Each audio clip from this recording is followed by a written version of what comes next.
ನಮಸ್ಕಾರ, news first ಎಜುಕೇಷನ್ಗೆ ಸ್ವಾಗತ. ನಾನು ಉಷಾ. ಸೆಕೆಂಡ್ PUC ಸ್ಟೂಡೆಂಟ್ಸ್ಗೆ ಒಂದು ಬಿಗ್ ಡ್ರೀಮ್ ಇರುತ್ತೆ, ಅದೇ ಅಬ್ರಾಡ್ ಸ್ಟಡಿ. ಆದರೆ ಅಬ್ರಾಡ್ಗೆ ಹೋಗೋದು ಬರೀ ಶ್ರೀಮಂತರು ಮಾತ್ರನಾ? ಅಲ್ಲಿರೋ ರಿಸ್ಕ್ ಏನು? ಹೋಗೋ ಮುಂಚೆ ಏನೆಲ್ಲ ಪ್ಲ್ಯಾನ್ ಮಾಡಬೇಕು? ಅಬ್ರಾಡ್ ಹೋಗೋದು ಸಕ್ಸಸ್ಗೆ ಶಾರ್ಟ್ ಕಟ್ ಅಂತ ಅಂದ್ಕೊಂಡಿದ್ರೆ ಈ ವಿಡಿಯೋನ ಪೂರ್ತಿಯಾಗಿ ನೋಡಿ. ಎಲ್ಲಿರೋ ರಿಯಲ್ ಟ್ರೂತ್ ತಿಳ್ಕೊಂಡು ನಿಮ್ಮ ಲೈಫ್ ಬಗ್ಗೆ ಒಂದು ಕರೆಕ್ಟ್ ಡಿಸಿಷನ್ ತಗೊಳ್ಳಿ.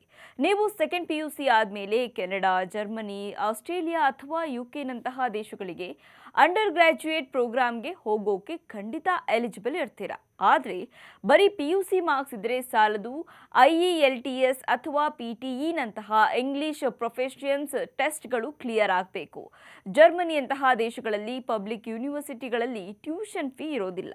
ಆದರೆ ಲಿವಿಂಗ್ ಎಕ್ಸ್ಪೆನ್ಸಸ್ ಮ್ಯಾನೇಜ್ ಮಾಡೋಕೆ ನಿಮ್ಮ ಹತ್ರ ಫೈನಾನ್ಷಿಯಲ್ ಪ್ರೂಫ್ ತೋರಿಸೋದು ಕಂಪಲ್ಸರಿ ಇರುತ್ತೆ. ಇಂಜಿನಿಯರಿಂಗ್, ಕಂಪ್ಯೂಟರ್ ಸೈನ್ಸ್ ಅಥವಾ ಬಿಸ್ನೆಸ್ ಮ್ಯಾನೇಜ್ಮೆಂಟ್ನಂತಹ ಕೋರ್ಸ್ಗಳಿಗೆ ಅಬ್ರಾಡ್ನಲ್ಲಿ ಹೈ ಡಿಮ್ಯಾಂಡ್ ಇದೆ.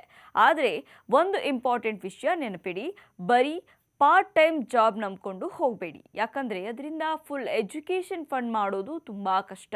ಆದಷ್ಟು ಮೆರಿಟ್ ಬೇಸ್ಡ್ ಸ್ಕಾಲರ್ಶಿಪ್ ಸಿಗುತ್ತಾ ಅಂತ ರಿಸರ್ಚ್ ಮಾಡಿ. ಬರೀ ಫ್ರೆಂಡ್ಸ್ ಹೋಗ್ತಾರೆ ಅಂತ ಅಲ್ಲ, ನಿಮ್ಮ ಬಜೆಟ್ ಮತ್ತು ಅಲ್ಲಿರೋ ಲಾಂಗ್ ಟರ್ಮ್ ಜಾಬ್ ಆಪರ್ಚುನಿಟೀಸ್ ನೋಡಿ ಮಾತ್ರ ಕಂಟ್ರಿ ಸೆಲೆಕ್ಟ್ ಮಾಡ್ಕೊಳ್ಳಿ. ಅಬ್ರಾಡ್ ಹೋಗೋದು ಅಂದರೆ ಬರೀ ಇನ್ಸ್ಟಾಗ್ರಾಮ್ ಫೋಟೋಸ್ಗಷ್ಟೇ ಅಲ್ಲ.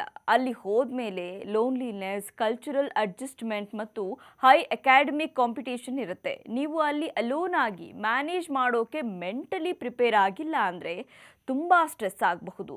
ಜೊತೆಗೆ ಪ್ರತಿ ದೇಶದಲ್ಲೂ ವೀಸಾ ರೆಸ್ಟ್ರಿಕ್ಷನ್ಸ್ ಬಗ್ಗೆ ಬೇರೆ ಬೇರೆ ರೂಲ್ಸ್ ಇರುತ್ತೆ. ಹಾಗಾಗಿ ಬ್ಲೈಂಡ್ ಆಗಿ ಯಾವುದೋ ಏಜೆಂಟ್ ಮಾತು ನಂಬಿಕೊಂಡು ನಿಮ್ಮ ಫ್ಯೂಚರ್ ರಿಸ್ಕ್ ಅಲ್ಲಿ ಇಡಬೇಡಿ. ಕೊನೆಯದಾಗಿ ನಿಮ್ಮ ಫ್ಯಾಮಿಲಿ ಕಂಡೀಷನ್ ಮತ್ತು ನಿಮ್ಮ ಕೆಪಾಸಿಟಿ ನೋಡಿ ಡಿಸೈಡ್ ಮಾಡ್ಕೊಳ್ಳಿ. ಒಂದು ವೇಳೆ ಈಗ ಹೋಗೋಕೆ ಸಾಧ್ಯವಿಲ್ಲ ಅಂದರೆ ಇಂಡಿಯಾದಲ್ಲೇ ಡಿಗ್ರಿ ಮುಗಿಸಿ ಆಮೇಲೆ ಮಾಸ್ಟರ್ಸ್ಗೆ ಅಬ್ರಾಡ್ಗೆ ಲ್ಯಾಂಡ್ ಆಗೋ ಆಪ್ಷನ್ಸ್ ಕೂಡ ಇರುತ್ತೆ.